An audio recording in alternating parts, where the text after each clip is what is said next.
May ibebenta ng 20 pesos kada kilo na bigas sa Visayas ayon sa Agriculture Department. Pero si Vice President Sara Duterte may banat tungkol dito. Nasa frontline balitang yan si John Aroa.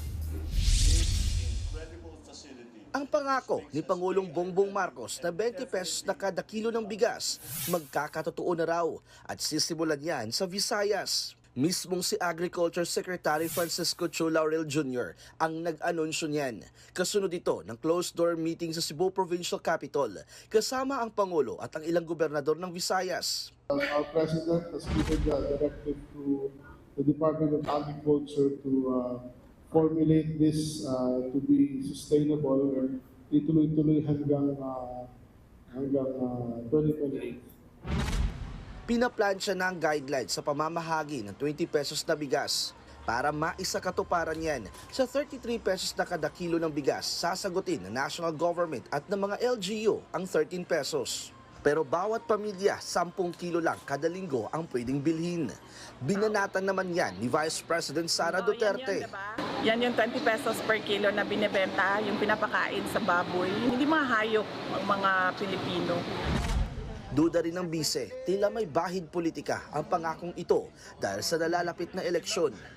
Promise na naman yan sa mga tao na alam mong para lang sa eleksyon at para lang sa kanilang mga senators. Para manalo yung kanilang alyansa kuno, binubudol na naman nila yung mga tao sa 20 pesos per kilo na bigas. Pinabulaan na naman ng mga gobernador na dumalo sa closed-door meeting na may halong politika ang programa. It's always good when a promise is fulfilled. And here we are seeing the President really trying his best that a campaign promise will be fulfilled. Ayon naman kay Chairman George Garcia, wala namang problema ang programa. Pero kung may kandidato na magpapamahagi nito, maituturing anya itong vote buying. Aktibidad dyan at proyekto ng DA at saka ng NFA halimbawa, pagkatapos merong kandidato for mayor. Ano naman po relasyon ng kandidato for mayor sa distribution ng DA?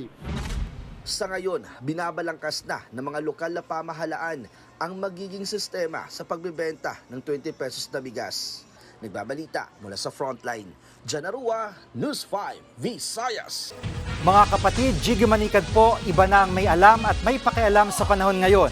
Para sa konkreto, kumpleto at komprehensibong balitaan sa Frontline, mag-follow at mag-subscribe sa social media pages ng News 5.